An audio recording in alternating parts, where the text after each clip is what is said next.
Josh is going to take a new job, or at least it's going to be be still with the Department of Corrections, but it's going to be in Hamilton in February 1. That's next week, next Wednesday. But you haven't heard your schedule yet, have you, Josh? I just know that right now I'll probably for 10 days I'm working from 8 to 4. Right. Aside from that, I don't know anything about. Right. Well, we'll keep up with Josh on that. Pray things will go well. Glad to see everybody else with us tonight. We're about to finish Matthew, the 7th chapter in our study of the life of Jesus. Lee has not had a good week, actually almost every day this week. And so I appreciate all of your concerns for her, and especially the prayers. Hopefully something one day can get done for her. A couple of things. The passage that was read before our hearing just a little while ago was such a beautiful passage. It pictures what, guys? Heaven. It's heaven. It's interesting how in Revelation the scenes begin unwinding. If we're correct in our understanding that the persecuting agency of Rome had been brought to naught, and the emperor worship and all those things are over. And then chapter 20 with the reigning of Christ and the reigning of the saints with him for 1,000 years would represent the time in which we now live. And then Satan would be loosed for a little while, a lot of deception going on. Then judgment is rendered, the last paragraph of chapter 20. And then in 21, he saw the new Jerusalem coming down out of heaven as a bride adorned for her husband. And he said, behold, the tabernacle, or the dwelling of God, is with man. Oh, that's such a beautiful, the dwelling, the tent. Oh, that's such a beautiful passage. But anyway, I just wanted to mention that. And in our daily Bible readings, we are in Exodus 13. That was on the 22nd. Sunday was the 22nd. Today's 25. So that takes us from Exodus 13 to 24. So we're just going to kind of go through that quickly. The 12th chapter was the death of what in Exodus? Death of the firstborn. And it's interesting that the firstborn ones among Israel, and that included livestock. True or false? True. It included the livestock. They were spared. So in chapter 13, a special kind of regulation is given concerning the firstborn. What was it? That's right. They were to be specially offered to God. And so that's why we have the consecration of the firstborn. Isn't it interesting that there's so many parallels here that are just tied together? Here the firstborn were spared, and then so they were especially offered to the Lord.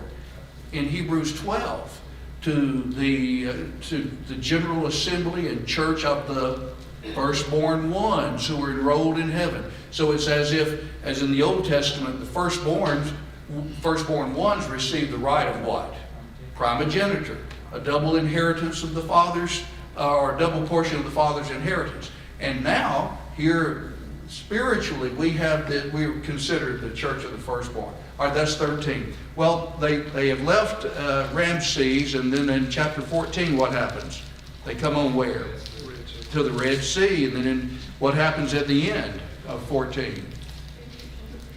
That's right. The Egyptians are destroyed. It's interesting, in 14, the last verse, Israel saw the great work which Jehovah did upon the Egyptians. The people feared the Lord. They believed in Jehovah and in his servant Moses. It's interesting how that is all used in 1 Corinthians 10, when Paul said that they were all baptized in the cloud and in the sea and unto Moses. They accepted his leadership. Well, having been delivered, then in 15, what is there? A song of praise of Moses and Miriam. And then now they're going on their journey. So in 16, what happens? That they come to the wilderness, and then the manna is given. That's right. And it's God even uses manna as a test. They are to go out and get it what?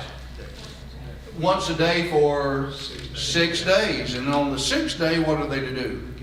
get a double portion, and there was even a test made. And those that tried to get extra, what happened? It bred worms, right? All right, in 17 they come to their war with. First of all they come to Rephidim, and the people are lacking what? Water. And God tells Moses to strike the rock, and he does. But the people have been doing what? The M word. Murmuring. They've been murmuring, and so God chode with them. He was wrathful. And it's interesting in verse 7 of 17, they tempted the Lord. And this will come back in Deuteronomy 6, where Moses will say, don't tempt the Lord as your fathers did. And then Jesus will use the passage in Deuteronomy 6 that refers to this, when the devil says, if you're the Son of God, cast yourself, down. And he says, it's also written, thou shalt not tempt the Lord thy God. Yeah. And so, anyway, we have those ideas there. And then in 18, Jethro, who is Moses' father-in-law, he meets him and says, what would be good for you is to appoint what? Judges. It's just too much for you to do on your own. Well, in 19, they come to where? Mount Sinai, 3 months after they left, and they prepare for the giving of the law. It's interesting how in major times of the Bible that God has used specific and powerful displays, or grand displays of his power, I should say, just as he did the earth. What happened to the earth when they were there at the foot of it? It quaked. What was happening up on top of the mountain? Smoke, fire, tempest, thundering. And then God actually spoke to them from a top without a PA system and gave them what? Chapter 20. The Ten Commandments. That's part of the law. They were so afraid, they said, what? Moses, you go up and talk. So he did, and so then in 21, 2, and 3, we have the framework, the constitution of Israel's law was in 20. In 21, 22, and 23, basically applications of the law in a series of special laws that are given. In 24, which is our last chapter, very significant time. What happens? God does, or the people do what with God? Exactly. They accept the covenant. All you say, we will do. And it's interesting. Oh, if you haven't highlighted these passages, look in verse 6 of 24. Moses took half of the blood, put it in basins. Half of the blood he sprinkled on the altar. Took the book of the covenant, read it in the audience of the people, and they said, all that the Lord has spoken will we do, and be obedient. And Moses took the blood and sprinkled it on the people and said, behold, the blood of the covenant which the Lord hath made with you concerning all these words. Then Moses, Aaron, Nadab, Abihu, and the 70 elders go up, and they have a meal. Look at verse 11. They beheld God and did eat and drink. What do you see just in that? The blood of the covenant. They ate and drank. What's that a parallel to in the New Testament? The Lord's Supper. That's right. Here, God has given the covenant. It has now been ratified. The people said, we'll do it. And then to, as it were, to ratify, to come to this agreement and establish this covenant, they eat and drink. Well, here we are with Christ. When he established the Lord's Supper, he said, this is my blood of the new covenant, which is shed for many unto the remission of sins. And so the eating of the bread and the drinking of the fruit of the vine would remind the participants of the body and the blood, but it also reminds us of the covenant that he ratified with his blood that we entered when we were what? When we were baptized. And so it becomes a weekly reminder, just like the Sabbath and other things were reminders to Israel. All right, we'll stop there. That's where we end. It's interesting, in 25 begins the instructions for what? The tabernacle. And remember, our major division of Exodus In 1 through 19, God redeems them. He brings them out of Egypt, and that's, raises Moses, the plagues, the conversations with Pharaoh and so on. And then 20 through 40, law is given. So, okay, well, let's change gears. And we're in the New Testament now, and we've been studying Matthew. Matthew's emphasis, David, is on what? What aspect of Jesus' rule?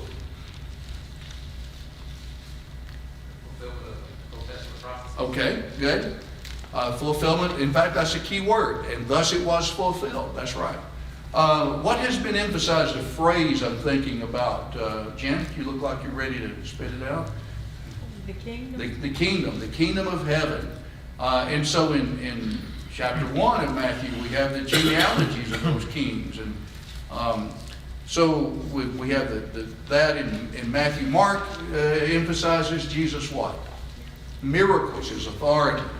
And Luke, his humanity. John, his deity. And so we've been studying now for a little while on the sermon concerning the Sermon on the Mount. Let me get all the things right. Okay, so in chapter 5, 6, and 7. Now 5, we have the Beatitudes, qualities of character. Similitudes, basically our influence on whom? On the world. You're the salt of the earth and the light of the world. Jesus' relation to the law, 17 through 20.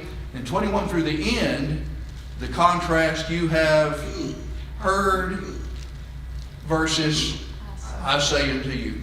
So he deals with murder, fornication, divorce, swearing, retaliation, and then finally it ends with really what he's been going to all along. We need the 4-letter word. You've heard it said, thou shalt love thy neighbor and hate, but I say, love even your enemies.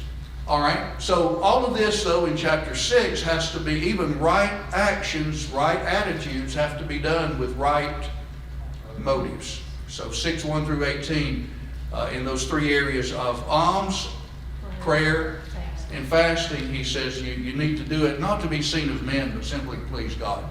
19 through 34, he says, you lay up for yourselves treasures in heaven. All right. And then 7, not everybody gets it immediately, so we're not to do what? 7:1. Not to judge harshly. Judge not that you be not judged. And there are just some who are going to refuse it, so give not that which is holy to dogs, 7 verse 6. But can we go to heaven? Is going to heaven doable? Yes. 7 through 11, the acronym, ask. What is it, Patty? Ask, seek, and knock. And it shall be given. And then the parallel, he says, is just like what father among you who has a son, and the son says, Dad, I'm hungry. Could you give me some bread? And he turns around and gives him a stone. Or, Dad, I'm hungry. Could you give me a fish? And he turns around and gives him a serpent. If you then, being evil, know how to give good gifts to your children, how much more shall the Father in heaven give you good things? So here is the Father wants the very best for us. God wants us, he wants the best now and in the hereafter. So, verse 12 is the end of the substance of the sermon. Whatsoever, therefore, ye would that men do to you, do ye also unto them. This is the law of the prophets. And that, with this golden rule, we really conclude the body of the sermon. And the rest is invitation, and yet invitation which shows, look, you can do it, but it's hemmed in, it's narrow. Not everybody wants to do it. You'll be going, well, quote it with me. Enter ye in at the straight, the narrow gate. For wide is the gate and broad is the way that leads to destruction, and how many? Many are they that go in thereat. But straight is the gate and narrow the way that leads to life, and few are they that find it. And so on the way then, the true disciples can be deceived by what? 15 through 20. False prophets, that's right. So beware of false prophets. And the way we can tell a false prophet is by their fruits. Ye shall know them. All right? So he ends up with that, and then in the same paragraph, which is where we left off, on Sunday morning in verses 21 through 23 is really still a part of this paragraph. Turn on my pointer. It's part of the paragraph that began earlier. We've divided it here when he says, okay, here are false prophets. Now here are false professors. They profess that he said, many will say unto me, Lord, Lord, did we not prophesy by thy name? By thy name cast out demons? By thy name do many mighty works? And I'll tell them what? Depart from me, ye that work iniquity. So this is where we are. He's still discussing those who would deter true disciples. He moves from false prophets to false professors, false standards they use. And the standards they were using, he mentions. Did we not prophesy by thy name? By thy name do many mighty works? By thy name cast out demons? Here, we'll look at all the good things we've done. We'll look, and perhaps some of them were even in a miraculous way. There's nothing wrong certainly with open confessions of our love for the Lord. But such can be nothing but a piece of fleece on those who have rebellious hearts. If here's what the Lord says, but I don't want to do that, and yet I'm going to brag about my relation to the Lord, that won't work. He doesn't condemn these people as hypocrites. In fact, they act somewhat when they get there to judgment? Lord, didn't we? Well, they're surprised. Why aren't we going to go to heaven?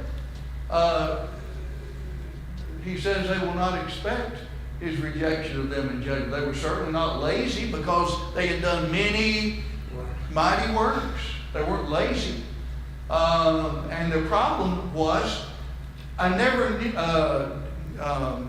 what does he say? Not everyone that says unto me, Lord, Lord, shall enter the kingdom, but he that doeth the will of my Father who is in heaven. Doing what God says. That's the simplicity of it. And they had not done that. And so they had evidently substituted for obedience, at least what Jesus implies, whether it be by prayers, great works, whatever it is. Substitution doesn't get it done. Can you name some Old Testament examples of people who tried to substitute or put some substituted practice for actual obedience? Okay. Saul did not utterly destroy the Amalekites. Saved Agag, the best of, what's another one? Nadab and Abihu offered strange fire. What did Uzzah do? He touched the ark. And that, to me, that really fits because he could have made an argument. Well, I'm trying to spare the ark, After all, the oxen stumbling. But of course, was even taking it on the ark a right idea? No, it was to be transported on the yes. What about Naaman? What was his situation? What the little maiden girl who said, "Oh, if my master was with the prophet Elisha," and then he goes to the king. What Naaman was told, go wash what? 7 times in the Jordan. And in fact, did Elisha even go out to meet him when he came up to his house? No, he sent a servant out. And he went off in a rage. He said, I thought surely he'll come out and wave his hand and do tell me to do some great thing. Aren't the rivers up in Damascus far better than this one? And the girl said, one of the servants told Naaman, he said, if he had told you to do some great thing, you would have done it. Why not just do what he says? So he went and basically baptized himself. He dipped himself 7 times, and then what happened? He came out. Substitution. Well, why not this? Why not that? Instead of just doing what the Lord said through the prophet. All right. Could it have been back up to 6, the motive factor here? Yes, I think so. The wrong motive. Yeah, I think that could have been included. I certainly do, Brother Charlie. Moving on, walking the narrow path does not mean practicing some religious ordinances while others are neglected, but to have a heart for everything God says. And the fact that these professed disciples did many mighty works could imply they had been disciples, at least at one time. Balaam prophesied concerning Balak, and Judas worked miracles because Judas was one of the apostles. And in Matthew 10, when he sent them out on a limited commission, they were able to do so. So even for a while, Judas did.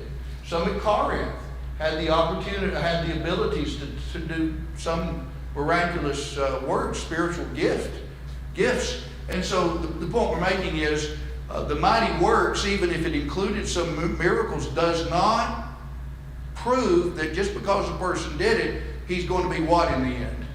He's not going to be saved. The purpose of miracles was to confirm that the one who spoke when he's doing it is what? He's of God. Yeah. Okay, only the message is true.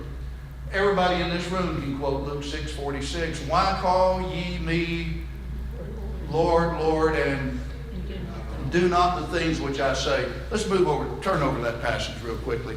Luke 6, and this is, as you know, Luke's account of the Sermon on the Mount. In verse, backing up just a verse or two, 44, each tree is known by its fruit. That corresponds, to 15 through 20 of Matthew 7. Of thorns men do not gather figs, nor of bramble bush gather they the grapes. Good man out of the good treasure of his heart brings forth that which is good. Evil man out of the evil treasure brings forth that which is evil. Out of the abundance of the heart the mouth speaks. And why call you me Lord, Lord, and do not the things which I say? And then the next verse, everyone that comes unto me and hears my words and does them, I'll show you what he's like. He's like a man that built a house and he dug deep and laid the foundation on the rock. Well, that corresponds to what? That's right, the very end of Matthew 7. So really, you could, if you want to write a note to yourself, Luke 6:46 is Luke's parallel to Matthew 7:21 through 23. Same place in the sermon, same idea.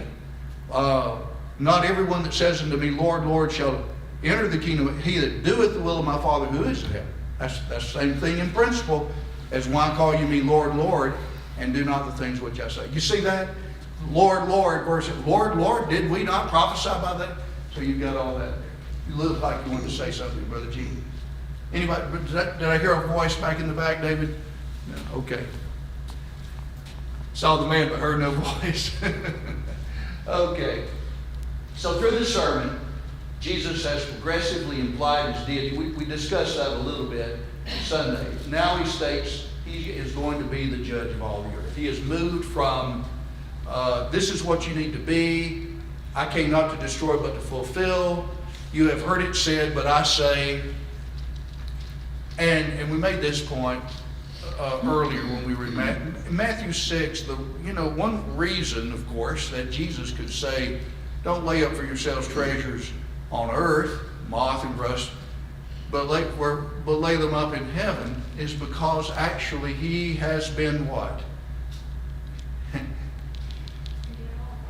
He has all authority, and he was there. He has been in heaven. And he created, through God, through Christ, created everything on earth, all the material things that we enjoy. He created. He knows what they're about. He knows how long they'll last. He knows all that heaven is about. And so he has the divine perspective, even in human form, to tell you, look, I've been there, done that. I've been here, done that.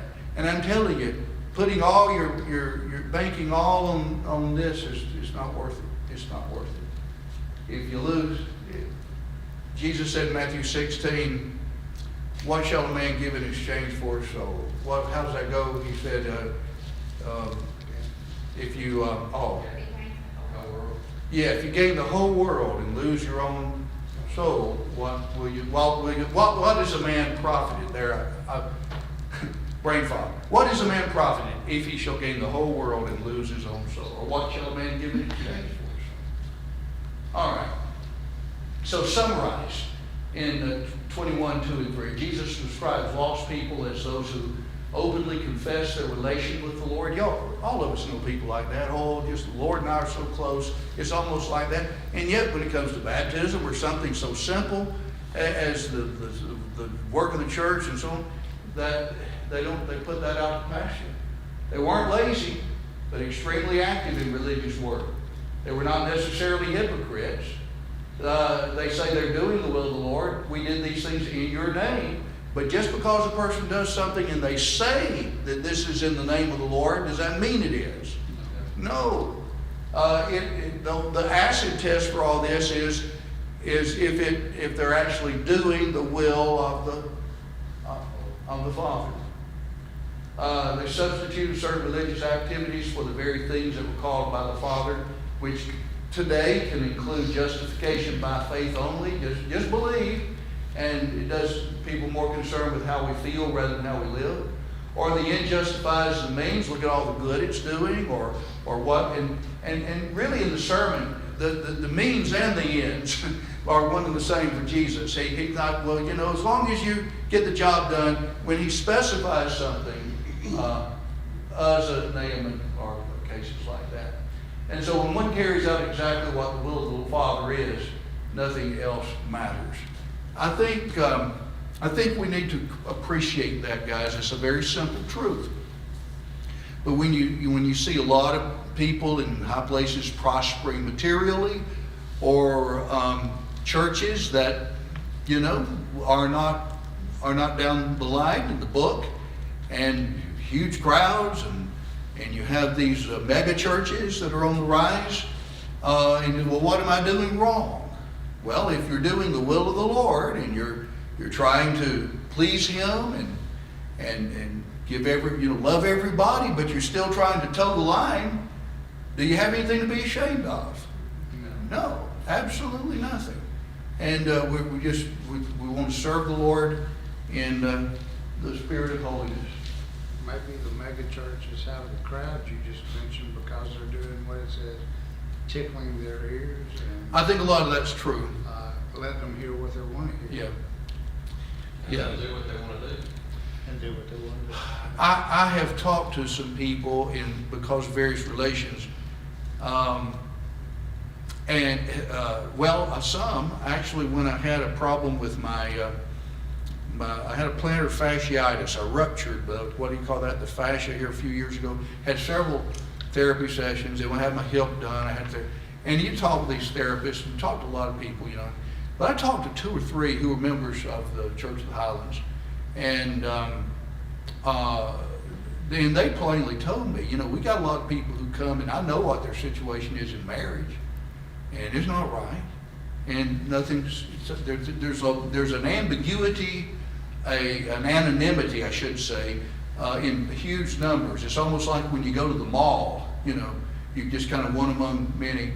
I want to have a lesson on the history of mega churches. I've been doing some reading. I'm not ready for it yet, but I've been doing checked out a few books on it, and I was telling some of the young people a few weeks ago when we finished our church history study. The study actually went up to, Kirsten, about 1970, somewhere maybe. And so much has happened in the religious scene from really 2000 to now, 23 years. So much has happened since so much has happened since the institutional problems of the 50s and 60s. There's just a whole gamut of church history that we don't have a whole lot being written on, or a whole lot written on concerning. So much of religion today is geared toward entertainment. Yeah. That's just what people in the South do on Sunday, just like the same thing they do on Fridays, they go to football. Yeah. Did you hear what the Pope said today on the news? No. He said homosexuality is not a crime. It's a sin, but it's not a crime. Right. We don't need to treat people bad for that. That's right. Yeah. Well, it's like any sin. You want people to come out of it, and but all right. So where we've come to is down here to the latter part of the sermon. In fact, the last words of Jesus in the sermon. comes by hearing and doing. Let's read these passages. Angela, if you would, Matthew 7, 24 through 27. And that will really be the end of Jesus' words. Verses 28 and 29 are the reaction of the people to the speech. Matthew 7, 24 through 7. Therefore, everyone who hears these words of mine and acts upon them, and compared to a wise man who built his house upon the rock. And the rain descended, and the floods came, and the winds blew and burst against that house, and yet it did not fall, for it had been founded upon the rock. And everyone who hears these words of mine and does not act upon them will be like a foolish man who built his house upon the sand. And the rains descended, and the floods came, and the winds blew and burst against that house, and it fell, and great was its fall. Okay, it's interesting. You have two men, two houses, two foundations. You have false prophets, true prophets. Have a narrow gate, a wide gate. Jesus shows there's basically how many ways to go? There are two. There are two. They're not three or four. There are two ways to go. You can hear and do, or you can hear and not do. You can enter in the straight gate that is narrow. You can try which you can try down the hemmed in path, and it's with a few, but the end is eternal life. Or you can go through the wide gate leading to the broad way with anybody, the path of least resistance, and go into destruction. Jesus shows these two, the series of twos here. Two builders, two foundations. The builders' hopes were the same. Both built a what? They built a house. And they could live, they find security, find shelter. Each built a house. If the houses look different, there's no mention made. Both houses were tested by the same storm. Finally, the only discernible difference in the two builders and their houses is the foundation on which they chose to build. One on the rock, the other on the sand. For a while, and the rains came, the floods descended, the winds blew, it beat up on the house. But for a while, before that happens, they all look the same, And I think that's a powerful lesson for us. That oftentimes when things are going along, wicked people are prospering, wicked people are doing whatever they're maybe in decent health, maybe as well or better than some people are trying to serve the Lord. But that's for a while. It's not going to be eternally. Did somebody say something? Whatever the house stands for, it seems to represent what all are seeking to build. It could be success, happiness, peace of mind, fulfillment, common longings, which are not necessarily wrong, but a part of the way God made us. He has set eternity in our hearts, Ecclesiastes 3. The different foundations represent how people try to fulfill their lives. One on the rock represents hearing and doing the Lord's words, submitting to His directions in every area of life. And the one on the sand represents hearing but failing to do, rebelling against the Lord's words. The wise builder took time to dig. It says he dug how deeply? To a solid footing, to get to a solid foundation. And in essence, he was looking ahead. Hey, it's not right here, right now, but one of these days strong winds are going to come and hail and floods and so on. So I need this house built on something that's firm, that's right, that's reliable. He looked ahead. The fool built with no foresight. Whatever could be done with the least effort, have noticeable results perhaps, but he did not look ahead to the test of the storms of life. For a time, any difference might be unnoticeable. However, the day will come when how we built our lives will be tested. Failing to build on the rock, hearing and doing the Lord's words will have eternally devastating results. The idea of the rock here is an interesting use. He that heareth these words of mine and doeth them, I will liken to a man who built his house on a rock. Now, really, the man who's building the foundation on the rock really represents anybody who hears the words of the Lord and does it. Yeah, now that's the simplicity of the figure. And the man building his house on the sand, the sandy foundation, and the one Jesus calls the fool is the one who hears and does not do. That's the simple.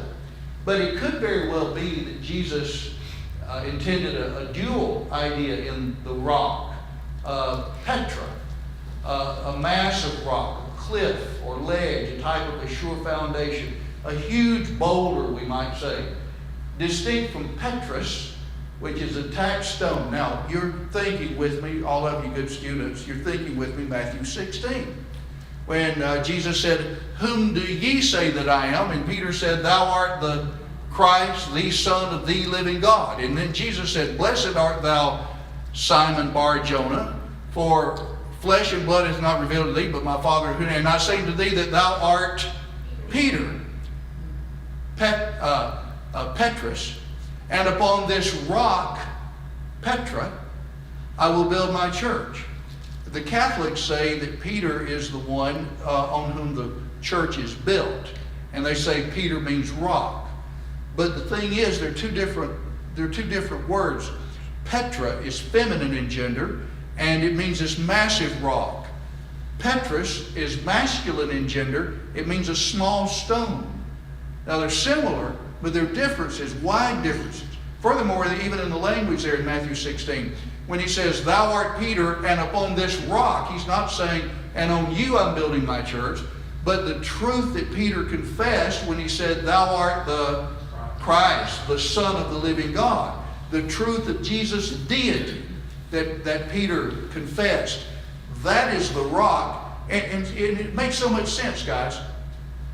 When we believe on the Lord with all of our heart, and then we confess, we make the good confession, "I believe Jesus is the Christ, the Son of the living God." We believe his deity, his humanity, everything about it. We've repented of our sin. And then when we are baptized, what is happening to the church? It's what? Being added to. It's being added to. What happened on the day of Pentecost when Peter said that God hath made that same Jesus whom you crucified both Lord and Christ? He's deity. Well, then they believed him, repented, and were baptized, and the Lord added to the church daily those that were being saved. So when Jesus said, "Upon this rock I will build my church," then the Lord's church is built and added to when people believe on the deity of Jesus that Peter confessed, "Thou art the Christ, the Son of the living God." And based on my belief of that and my movement on that and my repentance, then so he could. Let's go back to this. So he could have had a dual idea in mind. Jesus is pictured as a chief cornerstone as well as a rock of offense in 1 Peter 2. And then the great truth Peter confessed of Jesus' deity was this rock. "Thou art Peter, upon this rock I will build my church, and the gates of Hades shall not prevail against it." So essentially, then, the rock on which the wise man built his house that withstood the rain, the floods, and the winds would be Jesus and his words. Jesus is the rock, but in the figure of speech, the rock is the one who hears and does. So you possibly could have to say both does not do any injustice to the scripture in any sense that I know of. Comment or question? Look, yes, ma'am, Patty. I was just thinking when I read these verses about both things happen to both people. The Yes. one who built on the sand and the one who built on the rock. Yeah, great point. That because trials and tribulations and living life is going to come to both sets of people. Yes. Not if, but when. Yes. But you have a better, with that foundation is what helps carry you Yes. through those difficulties and trials and tribulations, because they're going to come. You're Yes. not given an exemplary life Right. by living for Christ, but you are given that He will be with you and the comfort and the aid that His Word gives you to help make it through those difficulties. That's exactly right. I was thinking a lot of the same thing. As long as you're on the rock, though, even if that test takes your life, Yeah. it takes you out of this world, you're still victim. You're still a victor. You're exactly right, David. It's hard, the general way Jesus said all of this, initially I'm thinking, okay, the context it would mean everything he's been saying, but it would have certainly broader application like what you're talking about. And like Patty said, it can have application even in this life. When I think about the passage, you're talking about trials, James 1 verse 2. Count it all joy when we fall into manifold trials, knowing that the proving of our faith works patience, and let patience have its perfect work, that you may be perfect and entire, what? Lacking in nothing. That the trials of life can toughen us, and to the point that we become spiritually mature, we lack in nothing. Doesn't mean we never make a mistake, but they've had the determined purpose has done with us what the Lord intended. And so what happens is what Patty was saying, even in this life, things can happen, the storms can happen, storms of life come on us. But when we are founded on the rock and we know, this life is just temporary, and we keep on holding on to the Lord, then we can become strengthened by it. We can help others by it. And then ultimately, when we leave this world, we're going to be, as you mentioned, David, we're going to be victors. It's not, if the test is going to come. Yeah. Every one of us. It's not it. Yeah, that's right. Yes, sir, Brother Fair. Sounds good. I'm sorry, yeah. That's okay. I was just gonna make a comment in Matthew 16, in 18 and 19, where he says, and I will give unto thee the keys of the kingdom. And it's important that we remember that in Acts 2, that Peter did preach the first. That's right, yeah. That goes with it. Peter used, as it were, the keys with the gospel to open the door to the kingdom. That's Yeah. what he did do that. Exactly. Yes, sir, Brother Josh.